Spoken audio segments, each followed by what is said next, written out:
Estamos a las puertas de un nuevo proceso eleccionario y en la prensa han corrido ríos de tinta con especulaciones sobre quién será nuestro próximo presidente, ¿verdad?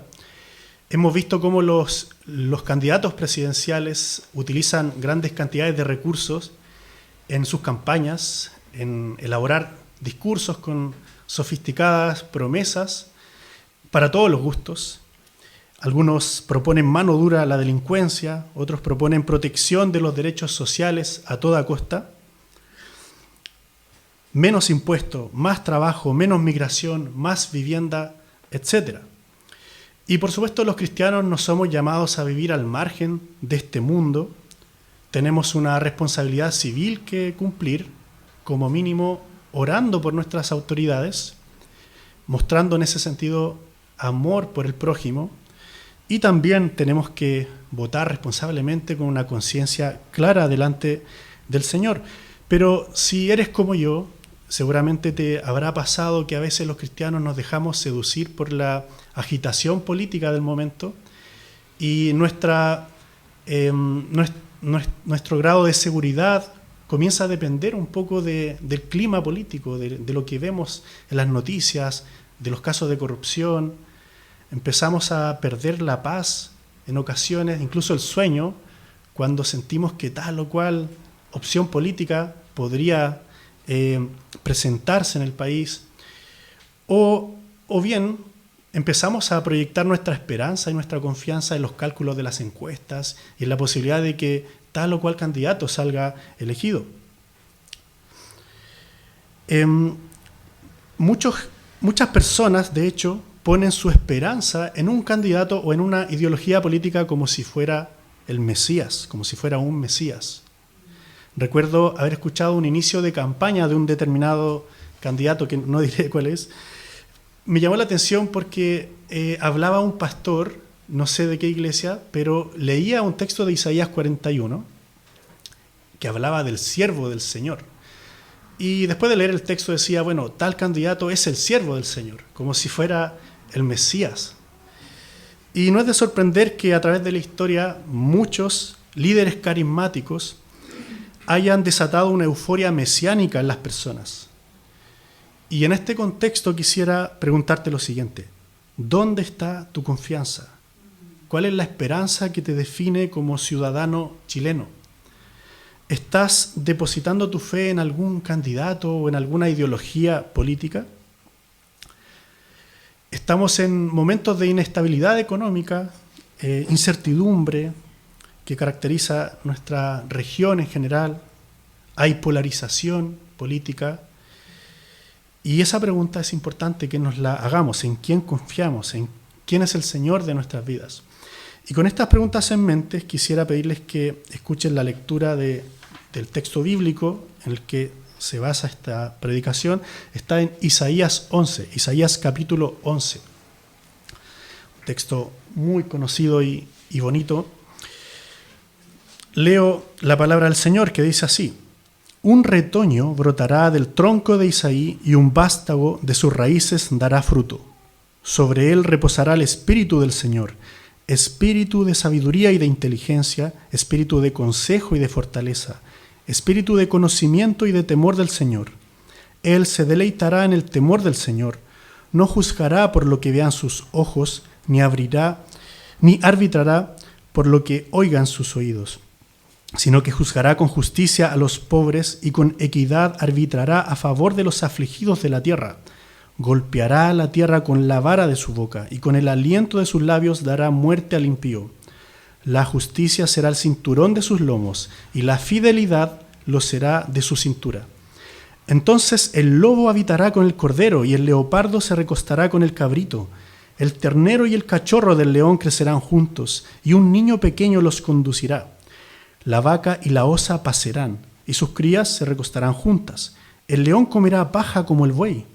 Un niño de pecho jugará sobre el agujero de la cobra, y el recién destetado extenderá su mano sobre el escondrijo de la víbora.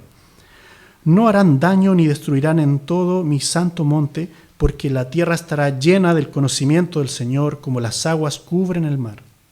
Acontecerá en aquel día que las naciones buscarán a aquel que es la raíz de Isaí, y que estará en pie como una bandera para los pueblos, y su morada será gloriosa. Asimismo, acontecerá en aquel día que el Señor volverá a poner su mano para recobrar el remanente que habrá quedado de su pueblo desde Asiria, Egipto, Patros, Etiopía, Elam, Sinar, Hamat y las costas del mar. Él levantará bandera para las naciones y juntará a los desterrados de Israel. Reunirá a los dispersos de Judá desde los 4 extremos de la tierra. Entonces se disiparán los celos de Efraín, y los que hostilizan a Judá serán exterminados. Efraín no tendrá más celos de Judá, ni Judá hostilizará a Efraín. Volarán sobre los hombros de los filisteos al occidente, y juntos saquearán a los hijos del oriente. Edom y Moab estarán bajo su sujeción, y los hijos de Amón les obedecerán. El Señor secará la lengua del mar de Egipto, con el poder de su espíritu agitará su mano contra el río, lo partirá en 7 brazos y hará que pasen por él con sandalias. Entonces habrá un camino para el remanente de su pueblo que quedó en Asiria, como lo hubo para Israel en el día que subió de la tierra de Egipto. Hasta ahí la palabra del Señor.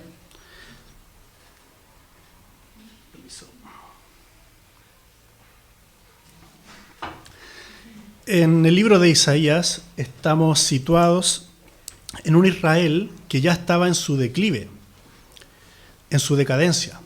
Atrás habían quedado las glorias de la conquista de Canaán, las glorias pasadas del valiente rey David, del sabio rey Salomón, y el pueblo estaba irremediablemente dividido en 2 bandos. Por un lado estaba el reino del norte, representado por la tribu de Efraín y que era conocido como Israel, y en el sur estaba el reino de Judá. Y los reyes de ambas facciones vivían en una espiral de decadencia moral y espiritual. Si leemos Isaías, en los capítulos previos notaremos que había abusos, pobreza, explotación de mano de obra barata, injusticia social, favoritismo, enriquecimiento de algunas clases sociales a expensas de los más vulnerables. ¿No parece un escenario muy distinto de nuestro mundo moderno, verdad? Cada tanto en tanto vamos enterándonos de noticias de corrupción que empañan incluso a los tribunales de justicia, nuevos y nuevos casos, ¿verdad?, de corrupción. Y lo mismo estaba ocurriendo en el reino. Y lo peor de todo en este contexto es que los reyes habían abandonado al Señor por servir a ídolos paganos, al punto que incluso estuvieron dispuestos a sacrificar a sus hijos. Así que el juicio de Dios sobre el pueblo era inminente, y es en este contexto en que Dios envía a los profetas. Y Isaías es comisionado para servir en el reino del sur, en Judá, en un momento en que el ambicioso rey de Asiria quería convertirse en la potencia dominante del Medio Oriente. Así que los reyes y el pueblo tenían un tremendo dilema. El dilema consistía en la posibilidad de salvarse el pellejo haciendo alianzas políticas con las naciones, con los poderosos, hacer alianzas con Asiria. Pero eso implicaba dejar de confiar en el Dios del pacto, en el Dios de la alianza. Y la pregunta que Isaías dirige al corazón del rey, al corazón del pueblo, es: ¿en quién confías? ¿En quién está tu confianza? ¿Estás confiando en los malabares políticos? ¿Estás confiando en el mejor bando que se ve para arreglar la crisis de la nación? ¿Se trata simplemente de refugiarse en los poderosos de este mundo? Así que es un contexto muy similar al nuestro, ¿no les parece? Nosotros también vivimos en un agitado escenario político, tanto nacional como internacional. ¿Y estamos buscando tranquilizar nuestro corazón en los cálculos de las encuestas? ¿O en las decisiones de Donald Trump en el país del norte, verdad? ¿O estamos depositando nuestra mayor lealtad en el Señor? Como bien saben, Isaías es un libro profético y una de las características de este tipo de literatura es el predominio del lenguaje figurado para transmitir verdades. Les doy un ejemplo. Hasta el capítulo 10 se ha venido representando la idea del juicio de Dios, el juicio inminente de Dios, tanto sobre las naciones como sobre el pueblo, ¿ya? Se representa el juicio por medio de la metáfora de la tala de un bosque, o sea, la destrucción de un bosque en el que solamente quedan los troncos, ¿verdad? El nombre técnico de esos troncos que quedan cuando se tala un árbol, ¿verdad?, es tocón. No sé si conocían esa palabra, ¿ya? Solamente quedan los tocones. Esa es una metáfora que se usa en el capítulo previo. De hecho, es importante para entender este capítulo. Y en segundo lugar, otra clave importante para comprender este género es que el lenguaje profético estaba lleno del imaginario de la historia de la humanidad y de la historia del pueblo de Israel, tal como lo vemos desde la creación hasta el apogeo del reino en David y Salomón. ¿Ya? Usan ese imaginario, usan ese lenguaje de la historia del pueblo. Y lo que hacían lo que hacían los profetas era proyectar ese imaginario hacia el futuro, como diciendo que en el futuro Dios restauraría el reino. Les doy un par de ejemplos. Si en el pasado Dios había logrado un éxodo, los profetas decían que en el futuro vendría un nuevo y mejor éxodo. Si en el pasado Dios había hecho un pacto con el pueblo, los profetas lo mismo, tomaban ese lenguaje de pacto y decían que en el futuro vendría un nuevo pacto, un nuevo y mejor pacto. Si en el pasado Dios les había dado una Jerusalén, en el futuro vendría una nueva y mejor Jerusalén. Y esta secuencia es sumamente evidente en nuestro texto. Notemos que hay dos escenas. La primera, que va de los versículos 1 al 9, contiene la figura de un nuevo rey David, y asociado a este nuevo rey David se describe un nuevo Edén. Luego, en el segundo cuadro, que va de los versículos 12 al 16, se describe un nuevo Israel y un nuevo Éxodo. Entonces, vamos a considerar en primer lugar a este rey y su reinado.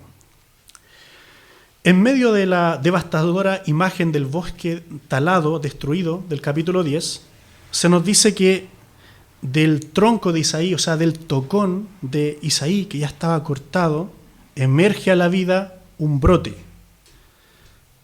Típico que nos ha pasado a nosotros, ¿verdad? Cuando se corta un árbol en la casa, empiezan después a salir los brotes. Esa es la idea, ¿verdad? Emerge un brote, pero en este caso es un brote de esperanza. Y así como en Génesis 3:15 se anuncia que nacería la simiente o la semilla, la misma palabra en el texto hebreo, que conquistaría la muerte y que revertiría el daño de la caída, aquí vemos la descripción de la semilla germinar a la vida. Hay una conexión importante con Génesis 3:15 en este texto. Y el hecho de que no se mencione a David, no es el brote de David, sino el brote de Isaí, que es el padre de David, tiene un significado particular. Significa que la expectativa profética no era simplemente la llegada de un nuevo descendiente de David. Al contrario, la esperanza mesiánica era la de un nuevo David. Esperar a un sucesor más de David era simplemente un equivalente de esperar un nuevo monarca con mejores políticas para el pueblo, pero sin ninguna trascendencia.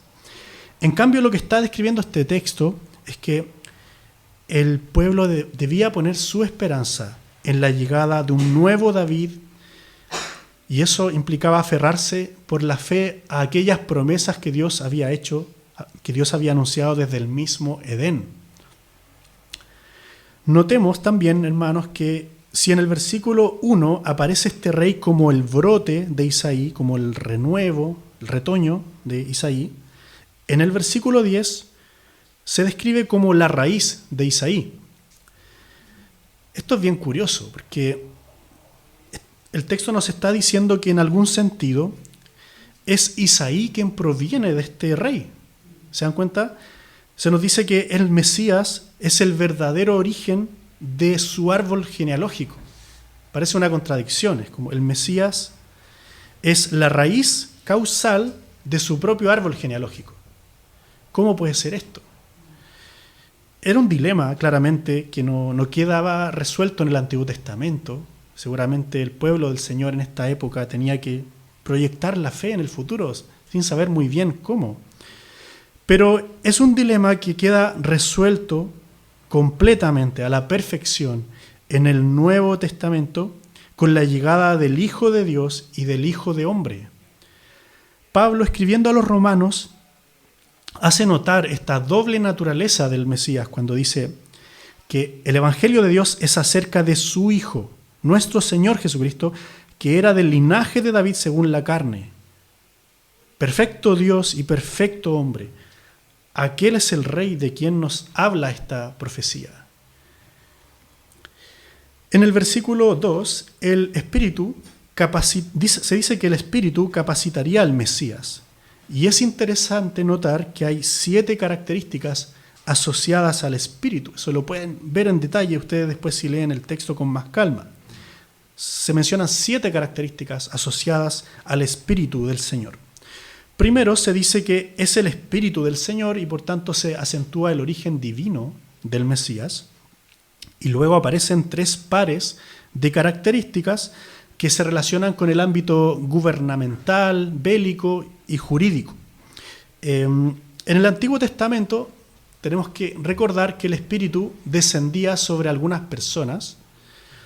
Por ejemplo, descendió sobre Moisés, sobre algunos ancianos, artistas que trabajaron en la construcción del tabernáculo. También descendió sobre Josué, sobre los jueces, y especialmente descendía sobre los reyes cuando eran ungidos y ascendían al trono. El Espíritu del Señor trabajaba en el establecimiento del reino de Dios, pero ninguna de las personas que recibió al Espíritu en el Antiguo Testamento lo recibió de manera completa, sino que más bien lo recibían de forma limitada. Eran capacitados en una medida limitada. En cambio, el Mesías, que se describe en Isaías 11, sería capacitado plenamente por el Espíritu. Por eso aparece el número 7 de manera simbólica, mostrando que él recibiría el Espíritu de manera perfecta, sin medida. Y esto precisamente es lo que vemos cumplido en Jesucristo. En el Evangelio de Juan, en Juan 3:34, se dice de Jesús que el enviado de Dios comunica el mensaje divino, pues Dios mismo le da su Espíritu sin restricción, o sea, de manera perfecta. Y además en Apocalipsis, seguro que estarán familiarizados con el inicio de este último libro que cierra el canon, ¿verdad? Porque se presenta una imagen del Señor Jesús y se dice que Él tiene los 7 espíritus de Dios, en una clara alusión a Isaías 11. Entonces Jesús es el único y verdadero Rey que tiene autoridad divina para ejercer un reinado con perfecta sabiduría y justicia. Por tanto, no podemos esperar mucho de nuestras autoridades, ¿verdad? Si acaso alguno de ellos tiene temor del Señor, el Espíritu del Señor lo va a guiar, lo va a iluminar en cierta manera, pero nadie lo hará de manera perfecta porque solamente nuestro Rey tiene el Espíritu sin medida.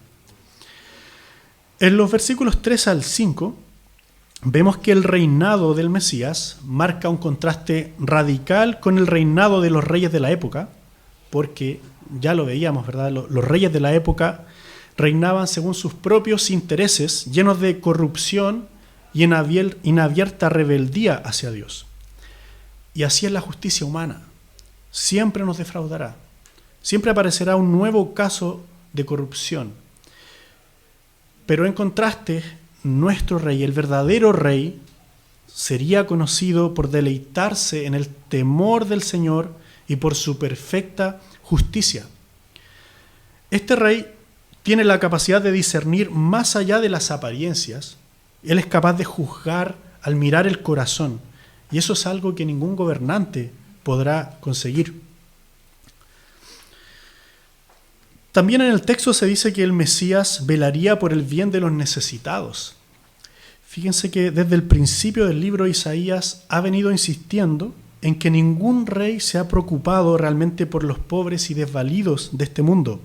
Pero este rey sería muy diferente, porque él manifiesta una especial preocupación por los marginados de este mundo, no como mera demagogia política, no como una estrategia electoral, sino con real interés y compasión. Y eso es lo que vemos en el Evangelio. Cada vez que Jesús se acercaba al necesitado, cada vez que Jesús iba y sanaba al enfermo, tenía compasión de la viuda, mostrando real interés y compasión por los marginados de este mundo. Pero además, notamos que la justicia de este rey tiene un aspecto implacable y que llega a dar un poco de susto. Nos deja realmente con los pelos de punta, porque se describe a este rey como un guerrero justo y divino que es capaz de destruir a los impíos con su sola palabra pronunciada. Y eso debería darnos temor y temblor, de solo saber que podemos estar ante este rey que discierne lo profundo de nuestro corazón, es capaz de ver nuestro pecado y que Él puede traer juicio automático, instantáneo, sin pasar por ningún protocolo de justicia tal como la vemos en nuestros días.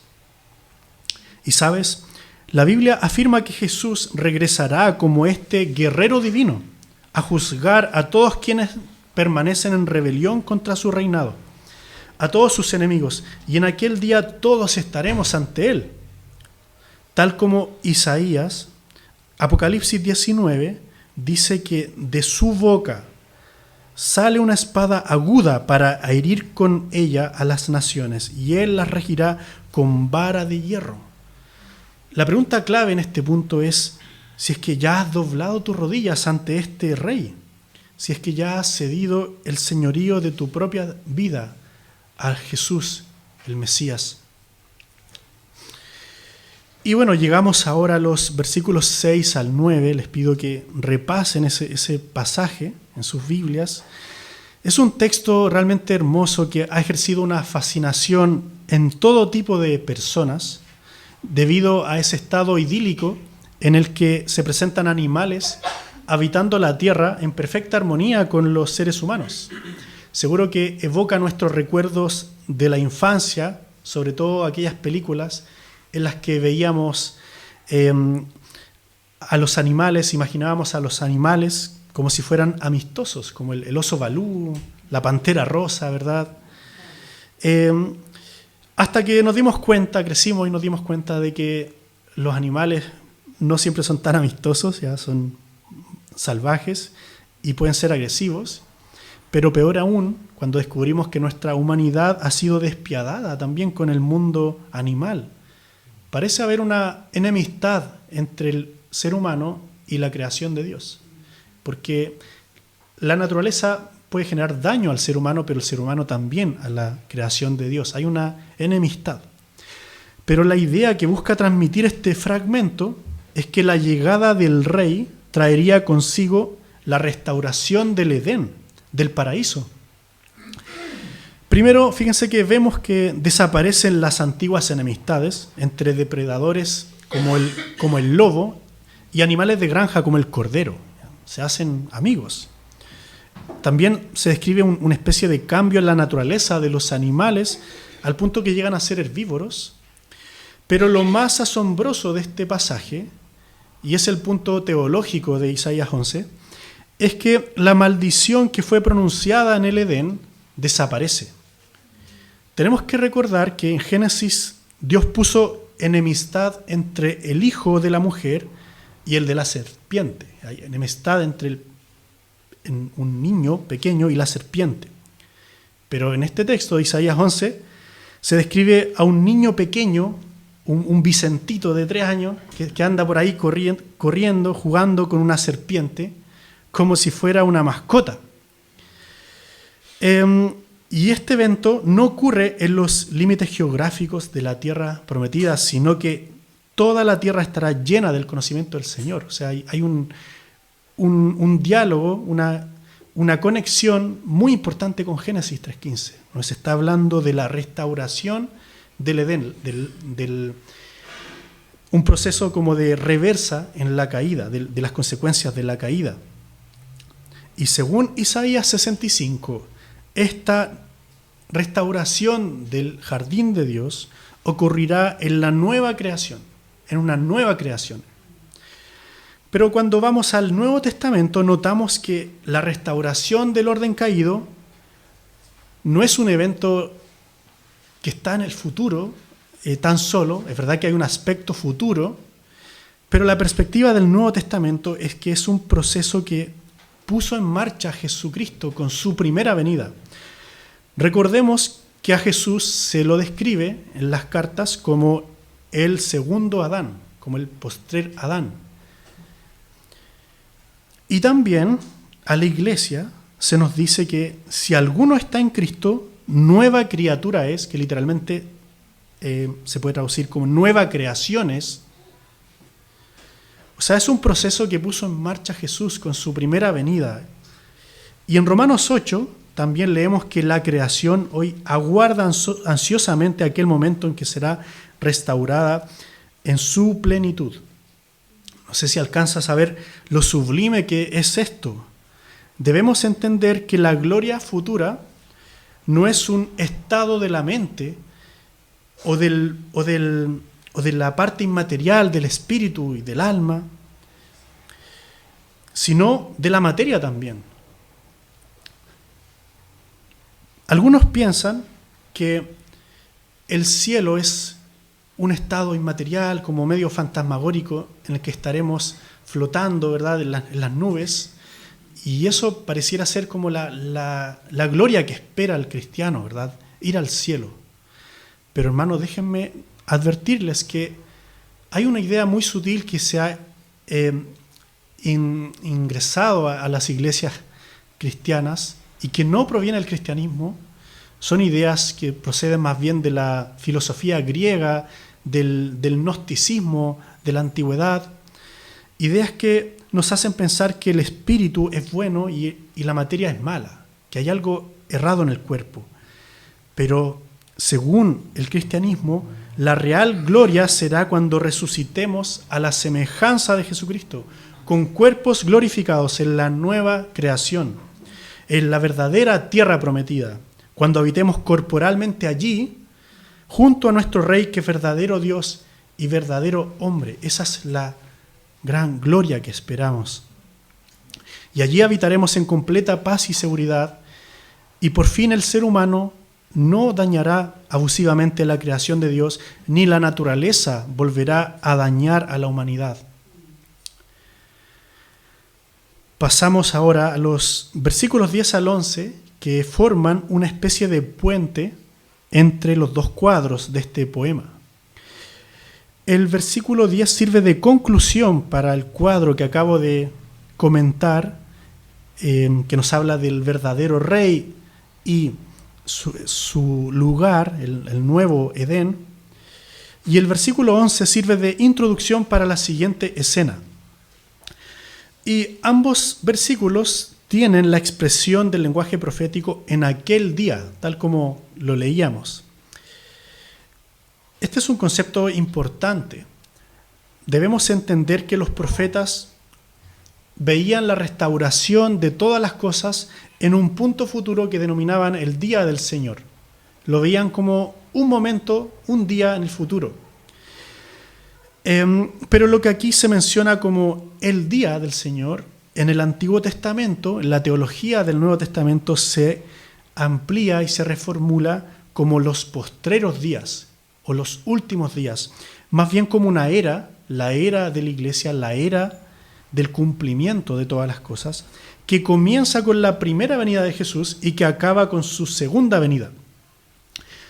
Es importante entender esto porque es la primera venida de Jesús la que puso en marcha el proceso de restauración de todas las cosas, de todo el cosmos, y que será consumado finalmente en la segunda venida, pero es un proceso que ya está en marcha. Por eso hay aspectos de Isaías 11 que están por cumplirse en el futuro, pero también hay aspectos de Isaías 11 que tienen su cumplimiento en el estado actual de la iglesia. Les doy solamente un ejemplo de esto. Si ustedes van a Romanos 15, van a notar que ahí Pablo está citando Isaías 11. Y él dice que el cumplimiento de Isaías 11 es la formación de la iglesia. Él dice que la iglesia está representada en el versículo 10 de Isaías 11, que dice: las naciones acudirán a la raíz de Isaí, que estará puesta por señal para los pueblos. Y en el texto eso ocurría en un escenario como glorificado de la creación restaurada. ¿Se dan cuenta? Entonces, el Nuevo Testamento ve que el cumplimiento ya comenzó en la era de la iglesia, con la primera venida de Jesús. Ahora, fijémonos en otro detalle de este par de versículos, el 10 y el 11. El versículo 1 y 10 repite la metáfora que representa al Mesías, la raíz de Isaí o el brote de Isaí. Y de la misma forma, en los versículos 11 y 15 se repite otra metáfora de aquel que protagoniza la acción en el segundo cuadro. Y esa metáfora aparece en el versículo 11, que es la mano del Señor, la mano de Jehová. Leo el texto que dice así: el Señor alzará otra vez su mano para recobrar el remanente de su pueblo, que aún quede en Asiria, Egipto, Patros, Etiopía, etc. Ahí está aquel que protagoniza la acción en la segunda escena, la mano del Señor. En otras palabras, se dice que Dios reuniría a su pueblo que estaba disperso por todas las naciones, y de eso nos habla la segunda escena. Si miramos la historia de Israel, podríamos pensar que hay un cumplimiento parcial de ese retorno del pueblo que estaba disperso por todo el mundo, cuando Judá regresa del exilio de Babilonia. Pero hay razones para pensar que el texto nos está hablando de un retorno, de un exilio mucho más grande que el que experimentó Judá en Babilonia, o que el que experimentó Israel incluso cuando era esclavo en Egipto. Voy a señalar dos razones. Fíjense primero que se describe un remanente que proviene de todos los rincones del mundo conocido, de Egipto, de Babilonia, de Etiopía, las lejanas islas del mar, casi que podríamos añadir de América, de la lejana región del Maule, de las fecundas tierras de Romeral, de toda la tierra proviene el remanente del Señor. Y en el versículo 12 vemos que el pueblo es reunido en torno a la bandera o estandarte que representa al Mesías. Y esa palabra ya había aparecido en el versículo 10 en un contexto como de restauración de la tierra. Entonces, nos está hablando de un exilio mucho más profundo.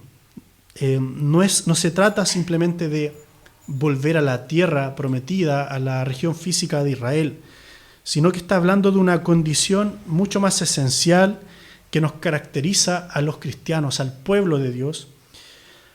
Y en este punto conviene pensar en nuestra situación nacional.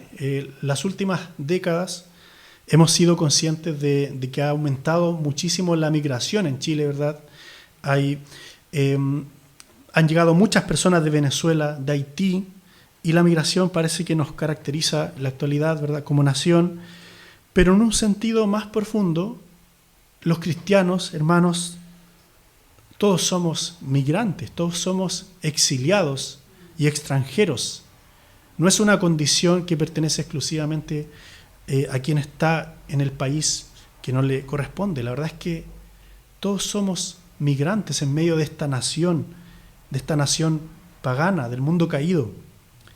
En un sentido más profundo, todos somos extranjeros y exiliados que añoramos volver a un hogar con H mayúscula, como si en el camino hubiéramos perdido algo sagrado. Y según la Biblia, esta huella que hay en nuestras almas, esta sensación de no estar en nuestro verdadero hogar, es por el exilio espiritual en que vivimos desde que nuestros primeros padres decidieron rebelarse contra el Creador.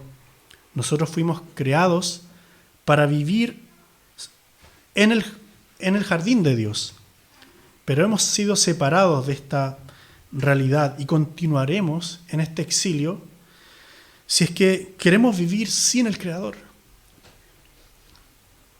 Y lo cierto es que según el cristianismo jamás hallaremos nuestro verdadero hogar fuera de las fronteras de esta gloriosa morada que Jesús está preparando.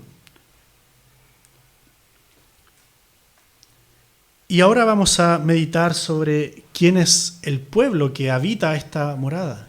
¿Quién es el pueblo que habitará junto al Mesías en esta creación restaurada? Bueno, eso es lo que presenta la segunda parte de este versículo, los versículos 12 al 16. Aquí se nos habla del pueblo de Dios. Primero, en cuanto a la identidad de este pueblo que regresa al verdadero hogar, se dice que surge de una reconciliación entre grupos que estaban enemistados. Fíjense que el versículo 13 habla de una reconciliación entre Judá y Efraín, es decir, entre el reino del sur y del norte. Pero además el versículo 12 sugiere que habrá una reconciliación entre Israel y las naciones, entre Israel y los gentiles. Y de eso es lo que nos habla el Nuevo Testamento, cuando se refiere a la barrera que existía entre judíos y gentiles, que desaparece. En Efesios 2, del 12 al 13, leemos que los gentiles estábamos, antes de Cristo, estábamos sin Cristo, alejados de la ciudadanía de Israel, ajenos a los pactos de la promesa, sin esperanza y sin Dios en el mundo. Pero ahora, en Cristo Jesús, ustedes que en otro tiempo estaban lejos, han sido hechos cercanos por la sangre de Cristo, porque Él es nuestra paz, que de ambos pueblos hizo uno. ¿Escucharon bien, hermanos, cuántos pueblos tiene el Señor? Un solo pueblo, ¿verdad? El pueblo del Señor es uno solo. En el Evangelio de la reconciliación, esta profecía alcanza su máximo cumplimiento gracias a lo que hizo Jesús en la cruz. Gracias a lo que Él hizo es que podemos tener paz los unos con los otros. Gracias a eso podemos integrar un pueblo unido a pesar de nuestras diferencias, a pesar de que podamos tener distintas afinidades, a pesar de que hay algunos que son parrilleros, otros que son más vegetarianos, algunos les gusta el deporte, otros son más como de estar en la casa. Todos somos muy distintos, ¿verdad? Pero integramos el pueblo de Dios, un pueblo que ha sido reunido por la mano de Dios en torno a Jesucristo, la raíz de Isaí. Y por eso, los cristianos, escúchenme bien, hermano, este punto, no podemos decir que somos de izquierda o de derecha. No podemos declarar una lealtad superior a una determinada causa política. Fíjense que ni siquiera podemos decir que somos de centro. A veces las personas esperan que los cristianos tienen que ser más equilibrados y tenemos que ser de centro, ¿ya? No, pero los cristianos no somos ni de izquierda, ni de derecha, ni de centro. Los cristianos somos de arriba. Somos de arriba, somos del Señor. No podemos abrazar una causa que compita con nuestra lealtad al Señor. Y no estoy diciendo con esto que el cristiano no tiene que involucrarse activamente en política, sino que tenemos un Señor que no se corresponde con las autoridades de este mundo. Nuestro compromiso tiene que ser como el de David, que fue un colaborador activo, quizás el mejor colaborador en el reino, pero al mismo tiempo fue un profeta que denunció el pecado en medio de ese reino. ¿Ya? Tenemos que ser colaboradores de cual sea el gobierno que esté a las puertas, ¿verdad?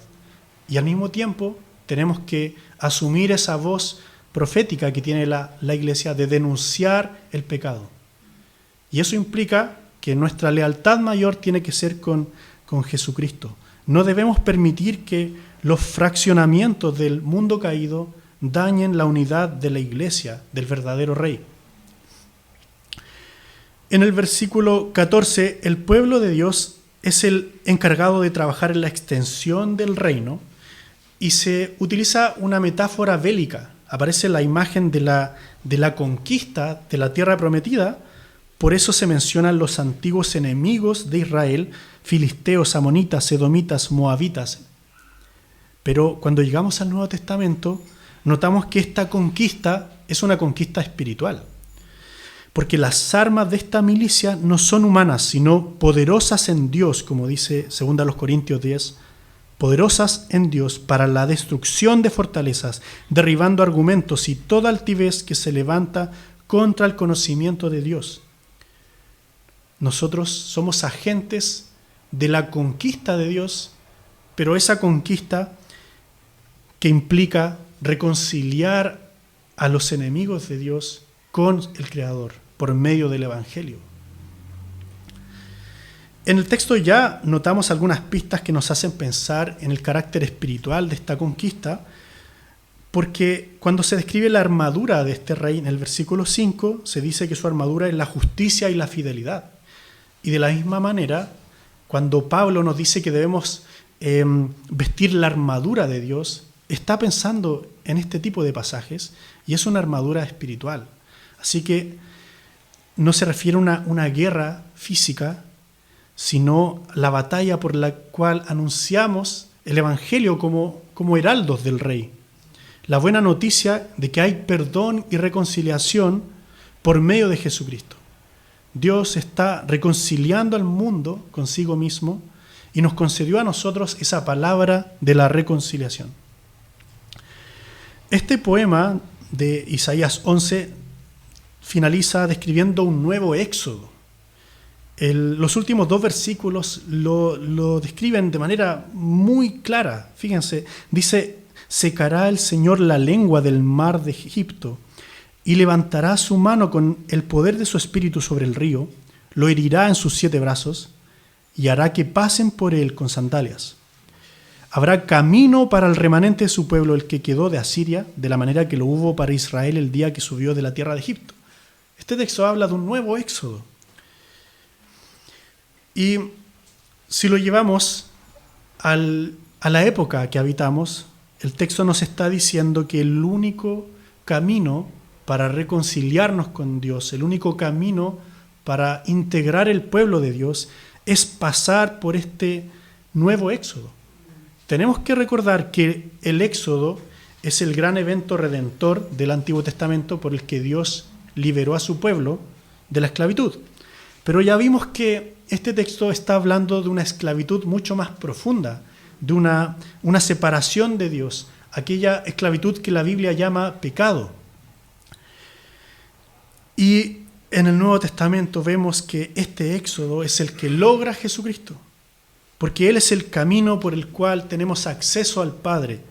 Él es la calzada que Dios abrió para salir de la esclavitud en el pecado y regresar al verdadero hogar, a la gloriosa morada. Solamente a través de este camino que Jesús abrió podemos ser reconciliados con Dios, porque Él es nuestro éxodo. Él es nuestro éxodo. Y de esta forma, entonces, cierran las palabras de Isaías 11. Ahora bien, como para cerrar ya este mensaje, quisiera llevarlos a pensar en lo siguiente. Si fuiste llamado a pasar por este camino de salvación, si ya fuiste reunido en torno a la raíz de Isaí, Jesucristo, nuestro Señor, entonces el llamado de este mensaje es que debes gozarte con fe y con esperanza en que al estar unido a Jesucristo no hay nada de qué temer. El mundo puede cambiar muchísimo. Los movimientos de péndulos van a ir de izquierdas a derechas. El mundo se puede caer. Lo que nosotros entendemos como nuestro mundo puede desaparecer. Pero finalmente estarás allí, en la gloriosa morada, postrado ante el verdadero Rey. Él es nuestra mayor esperanza. Este texto te desafía a profundizar tu confianza en Jesucristo como el verdadero Señor y el soberano de la historia y anunciar que hoy es el tiempo del perdón y de la reconciliación por medio de la oferta que hay en el Evangelio. Pero si es que aún no has doblado tus rodillas ante este Rey, quizás has estado pensando que a lo mejor este es un texto que de manera muy forzosa se relaciona con Jesús, pero permíteme contarte que en el Antiguo Testamento hay cientos de profecías que fueron cumplidas en Jesús de Nazaret, y a vuelo de pájaro solamente quisiera compartirles una breve pincelada de profecías sumamente detalladas, solo del libro de Isaías, que anticiparon 700 años antes de Cristo, lo que haría Jesús.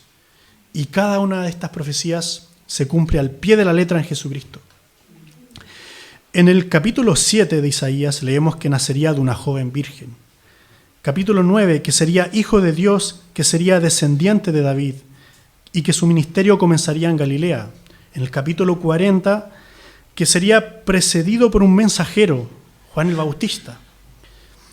Capítulo 35, que sanaría a los ciegos, a los sordos y a los paralíticos. Capítulo 61, que predicaría buenas noticias a los marginados del mundo. Capítulo 50, que sería golpeado y escupido. Isaías 53, que permanecería en silencio frente a sus acusadores, que oraría por sus perseguidores, que sería muerto entre malhechores, que en su muerte sufriría el castigo que nosotros merecíamos y que sería sepultado en la tumba de un rico. Capítulo 25, que destruiría la muerte. Y capítulo 52, 13, que sería engrandecido y exaltado. Esta es simplemente una pincelada de 15 profecías que fueron cumplidas por Jesús. No sin razón se dice que Isaías es el quinto evangelio. ¿Han escuchado esa idea? Isaías es el quinto evangelio.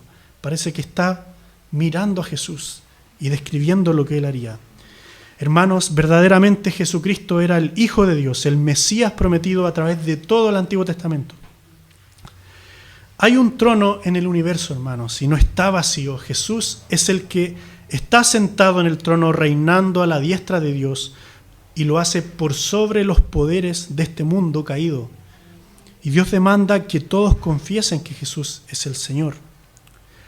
La encrucijada para los creyentes del Antiguo Testamento era si pondrían su fe en alianzas políticas, en ídolos o en este verdadero Rey. Ellos debían confiar en la promesa hecha, pero nosotros debemos confiar en la promesa cumplida, porque ya de este lado de la cruz hemos visto el cumplimiento de estas profecías. Y quienes estamos hoy integrando la iglesia, somos desafiados a poner toda nuestra confianza en Jesucristo como el verdadero Señor que reina sobre nuestras autoridades, sin importar cuáles sean.